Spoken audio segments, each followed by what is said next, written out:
Buenos días, mi nombre es Celia María Bravo García, soy residente de tercer año de dermatología en el Hospital Universitario Puerta del Mar, en Cádiz.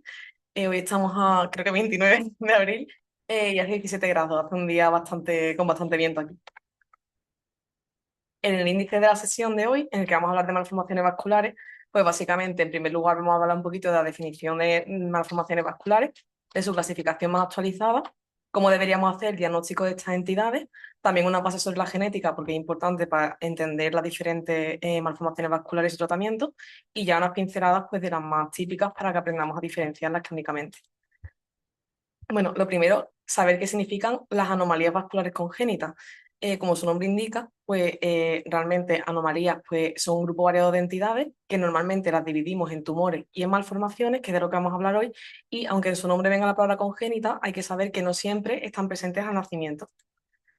En este algoritmo que he sacado de esta guía, más o menos lo que quiero que os fijéis y no que veáis todo el algoritmo, pues las diferencias que vamos a ver entre tumores vasculares y malformaciones vasculares. Entonces, principalmente, las malformaciones vasculares suelen estar presentes al nacimiento, mientras que los tumores vasculares normalmente van apareciendo progresivamente en las primeras semanas de vida, y además las malformaciones vasculares no suelen tener cambios significativos en los primeros meses, mientras que los tumores pues, normalmente van presentando ese crecimiento.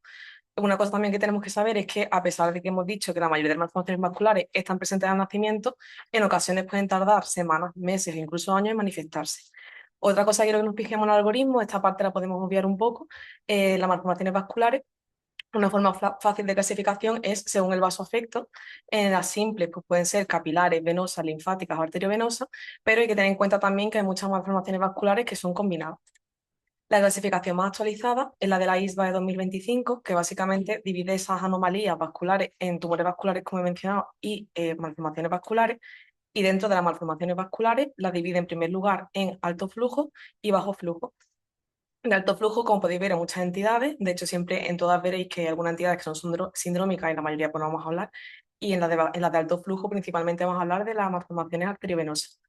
En las de bajo flujo, como he dicho, pues las dividimos según el tipo de vasoafecto, y las que más voy a hablar, como veis aquí, son realmente de las capilares, porque son también las más frecuentes. Pero daremos unas pinceladas pues, genéricas sobre las demás. ¿Cómo debemos hacer el diagnóstico de las malformaciones vasculares? Pues importante tener en cuenta que no hay que apresurarse al diagnóstico, porque muchas veces en dermatología pensamos que con la clínica tenemos que tener un diagnóstico casi al momento, ¿no? Y eso no es cierto, porque en este caso en concreto, además, muchas veces nos hace falta para diferenciar las diferentes pruebas de imagen, que las que más utilizamos son la ecodoppler y la termografía, y en ocasiones incluso vamos a tener que realizar biopsia más que por el diagnóstico, porque nos va a dar también clave genética. Sobre la genética, ya podéis ver, lo he sacado todo un poco de este artículo, que realmente parece algo muy complejo y es muy complejo, pero sí que quiero que intentéis entender un poco cómo van estas diferentes vías, porque como digo, van a tener también una implicación en el tratamiento de algunos de estos pacientes. Entonces, intentad distinguir un poquito por colores qué vías en las que está afecta según el tipo de malformación. Entonces, por ejemplo, como veis aquí en el color amarillo, normalmente las malformaciones capilares y los hemangiomas congénitos, con que vamos a hablar de ellos, pues también estarían un poco en este grupo. La vía que está alterada es esta, la de GNAQ, GNA11. Después las malformaciones de alto flujo, que son las arteriovenosas y algunas linfáticas que son más complejos, la que está afectada es la vía RAS, que como veis pues se estimula desde el factor de crecimiento vascular endotelial, y la vía RAS pues lleva BRAF y MEK. Entonces aquí podéis ver que hay alternativas de tratamiento, ¿no? Y en el caso de las malformaciones de bajo flujo, la vía que sobre esta afecta es esta vía azul, que empieza con el receptor TIE2 y en la vía del PIK3CA, que acaba en mTOR. Entonces, ¿qué tratamientos podemos utilizar? Pues en el caso de las malformaciones de bajo flujo, pues podemos inhibir directamente este receptor, que no es lo más frecuente, pero hay fármacos, el famoso alpelisib, que es para el PIK3CA, y también el más antiguo, que realmente para inhibir mTOR, es la rapamicina y el everolimus. Después, en las malformaciones de alto flujo, pues podemos inhibir esta vía, que ya conocemos nosotros mismos por muchos inhibidores de BRAF y MEK por el melanoma. Y realmente para el GNAQ11, pues no hay así muchos fármacos. Hay un fármaco nuevo, pero que no se suele utilizar.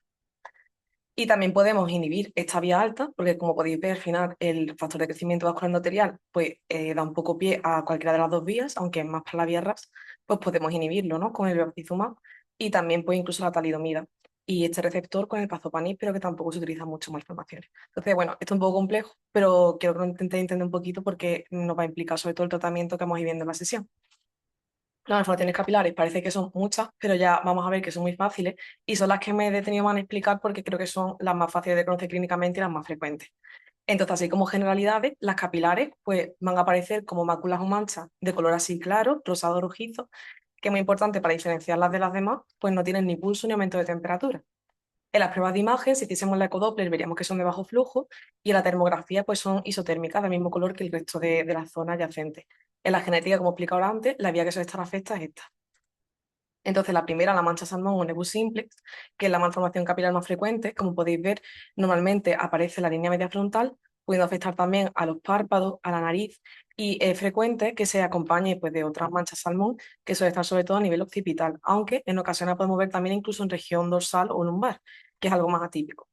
De las pocas que vamos a ir viendo hoy, que con el tiempo pues, se va resolviendo sola y por ello no es necesario realizar tratamiento.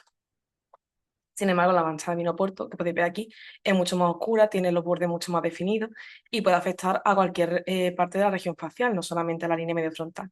Es importante diferenciarla de la anterior, pues porque en ocasiones se puede asociar al síndrome de Sturge-Weber, que la zona que tiene mayor riesgo es la de V1, que es la de frente y párpado.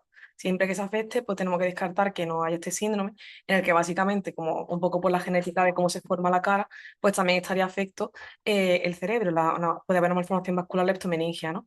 Entonces aquí tendríamos que descartarla pues, porque esto puede llevar consecuencias para el niño como la epilepsia o retraso mental. Y además también en la zona del ojo pues, puede causar un glaucoma. El tratamiento en este caso sí que se intenta tratar a los niños lo más precozmente posible, incluso antes del año de vida, con el láser terapia para intentar evitar que esta mancha vaya más, ¿no? con el tiempo. La láser terapia que se suele utilizar es el colorante pulsado y como he mencionado antes, había un fármaco para la vía GNA 11, pero que no se suele utilizar, pues es el Ausora, ¿vale? Que en algunos casos pues está descrito su uso. La malformación capilar, reticulada geográfica, que es la siguiente que vamos a ver, realmente, como podéis ver en la imagen, no encuentro ninguna imagen buena, la verdad, pero básicamente es una mancha así como un poco difusa, que tiene los bordes mal definidos y que si la viésemos de cerca, que como digo no encontré imágenes buenas, tendría un patrón en red, por eso su nombre es de reticulada. Es bastante sutil, pero sí que tenemos que vigilar, pues es verdad que hay una forma aislada que no asocia nada más, pero que no haya un sobrecrecimiento, que no haya dismetría, porque hay una entidad que cursa con sobrecrecimiento y otra entidad también que puede cursar con megalencefalia, ¿vale? Como el caso de esta niña. Hay que diferenciarla muy bien de esta, la geográfica, porque este tipo de malformación capilar sí que tiene unos bordes mucho más definidos, suele tener un color más oscuro también, como veis aquí, y lo más importante es que este tipo de malformación en casi todos los casos se va a asociar a la mutación por PIK3CA, que dentro de este grupo son los llamados PROS, que son síndromes con sobrecrecimiento asociados a la mutación del PIK3CA, que hay un grupo muy amplio, y importante saber que en este caso, si tenemos esta mutación, tiene menos riesgo de tumor de Wilms, porque si no, estos niños pues habría que vigilar también que no lo desarrollen. Dentro de los PROS, el más famoso es este, que es el CRIPP-309, en el que se suele afectar miembros inferiores. Y además de esa malformación capilar, pues suelen asociar, vamos, realmente el verdadero clipetriaunal tiene las tres malformaciones, también la venosa y la linfática. Hay otras dos entidades que simplemente para que os suenen, una de ellas es el CLOVES, que lo más típico también es que haya lipomatosis, podéis ver aquí un área de parte blanda afecta, y también puede asociar en ocasiones nevo, anomalía esquelética, un poco sus siglas. Y en el clapo, que también hay un sobrecrecimiento, pero es en el labio inferior. Otra entidad, la cutis marmorata telangiectásica congénita, que realmente parece, como podéis ver, una libido reticulares, pero una libido reticulares que es fija, que no cambia por la temperatura, y suelen tener, como digo, ese aspecto reticulado, azul violáceo, que otra cosa típica también que cuando se resuelve, pues suele dejar lipoatrofia. Normalmente solo se localizan un miembro y hay que estar muy pendientes porque si lo vemos en varios miembros, tenemos que descartar este síndrome en el que además puede asociarse cardiopatía, por eso es importante conocerlo, porque hay que hacer un cribaje, ¿no? en el niño de que no tenga afectación cardíaca. Y también asocia a plasia cutis, que no he puesto fotos, pero sería en el cuero cabelludo. Otra también importante, ya la última que quiero hablar, es otro tipo de malformación capilar que también asocia a malformación arteriovenosa. Y es importante porque parece una cosa así un poco que no va a ser nada, ¿no? Porque podéis ver que normalmente son pequeñas lesiones redondeadas, algunas un poquito más grandes, que sí que tienen un aspecto capilar, pero no sé si se aprecia bien en la imagen, pero tienen normalmente un halo a su alrededor de color blanquecino. Y aquí por eso digo que es importante no aventurarse y con la clínica hacer un diagnóstico, porque esto nos puede parecer una malformación capilar sin más, pero si hiciésemos una termografía, que la podemos tener a simple vista, vamos, en acceso fácil en consulta, pues veríamos que son hipertérmicas. Ya he explicado que las malformaciones capilares son isotérmicas, entonces eso dice que debajo hay algo de alto flujo. Entonces, también si hiciésemos la ecodoppler, pues veríamos ese alto flujo. Y este tipo de patologías pues tiene la mutación en otro lado, en RAS, que eso tiene una implicación en el tratamiento. Importante conocerlo por lo que digo, porque al final asociamos malformación arteriovenosa y la piel, aunque es lo primero que vemos, pues también pueden estar incluso en el sistema nervioso central casi la mitad de los pacientes, entonces es importante que las distingamos de las anteriores. Y ya la última, que era simplemente para que la conozcáis también, hay otra muy similar, también la imagen no es la mejor del mundo, pero son lesiones similares a las anteriores, es decir, que suelen ser pequeñitas, redondeadas, pero cuando hiciésemos una termografía son isotérmicas, entonces nos podemos quedar tranquilos porque estarían probablemente dentro de este grupo. Ya simplemente doy unas pinceladas de las otras malformaciones sin especificar tipos, ¿no? Las malformaciones venosas, así en general, suelen ser lesiones azuladas que producen un aumento de partes blandas y que no solo se tienen que afectar la piel, es muy frecuente también que se afecten mucosas, incluso mucosas internas, digestivas, una característica clínica que tienen, como son venosas, que aumentan con el valsalva. Además, pueden producir dolor y esto se debe a que en muchas ocasiones en su interior pues, hay flebolito y también puede haber fenómenos de coagulación intravascular diseminada.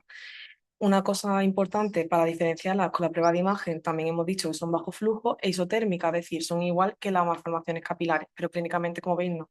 Y la genética, pues la mayoría de ellos asocian mutación en esta vía, en la del PIK3CA, por lo que podríamos dar tratamiento con que, pues el sirolimus ya os dije antes que mTOR está en la vía del PIK3CA, entonces un tratamiento muy antiguo y muy utilizado, es el principal que se daría en las malformaciones venosas, y ya hoy día pues podemos utilizar también el alpelisib, que es un inhibidor del PIK3CA, y hay otras técnicas que ya no son de tratamiento médico, ¿no? Como el sistémico, como la escleroterapia, o incluso la láser terapia, que en este caso utilizaríamos el neodymium porque es más profundo.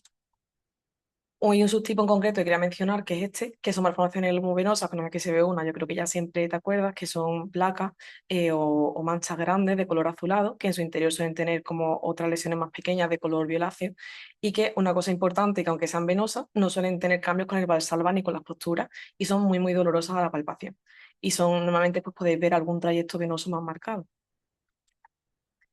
Las malformaciones arteriovenosas, por su parte, son un poco más diferentes, no tengo aquí imagen porque lo voy a poner después, pero básicamente la diferencia clínica principal con las anteriores es que si las palpásemos tendrían latido y además tienen aumento de temperatura.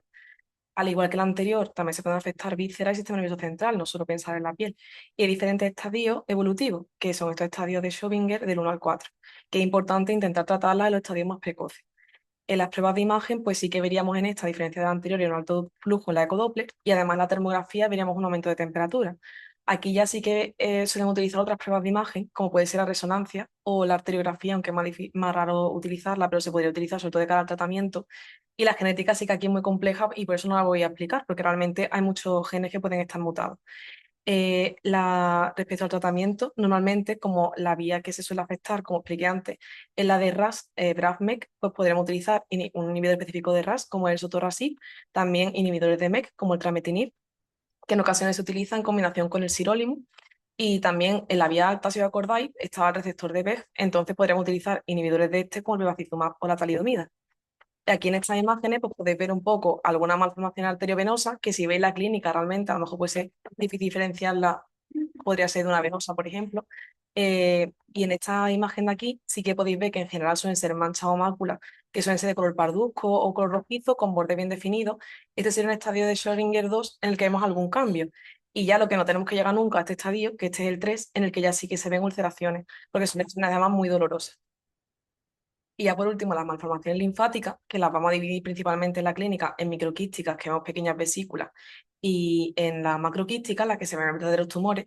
Y las pruebas de imagen, pues sería bajo flujo lagodoppler, y a diferencia de todas las anteriores, no son ni isotérmicas ni hipertérmicas, estas captan menos, son hipotérmicas, ¿vale? Y respecto a la genética, la mayoría están dentro de la vía del PIK3CA, entonces pueden utilizar el Sirolimus, por ejemplo, que de hecho en la forma microquística, pues hay artículos que describen el Sirolimus tópico y también podríamos inhibir el PIK3CA directamente con alpelisib. Aquí si usamos láser, usaríamos el DCO2, que es más superficial. Así como conclusiones, pues muy importante en las anomalías vasculares que sepamos diferenciar si estamos ante un tumor o una malformación vascular, teniendo en cuenta principalmente que las malformaciones vasculares suelen estar, como he explicado antes, presentes al nacimiento y sin cambio significativo en los primeros meses. que para el diagnóstico no nos apresuremos y no solo nos fijemos en la clínica, sino que también nos apoyemos en técnicas de imagen, como puede ser la termografía en consulta o una ecodoppler, e incluso si dudamos con algún síndrome en concreto, pedir un análisis genético que también de cara al tratamiento nos puede ayudar. Muy importante conocerlo y vigilar la asociación con diferentes síndromes, porque como habéis visto, pues muchas veces asocian malformaciones también, por ejemplo, a nivel del sistema nervioso central o riesgo de tumores como el tumor de Wilms, entonces hay que conocerlas bien. Y ten en cuenta que hay muchas alternativas de tratamiento por las que podemos apostar, pero no en todos los casos son curativas. Entonces tenemos que ver un poco qué es mejor para el paciente. Y muchas gracias.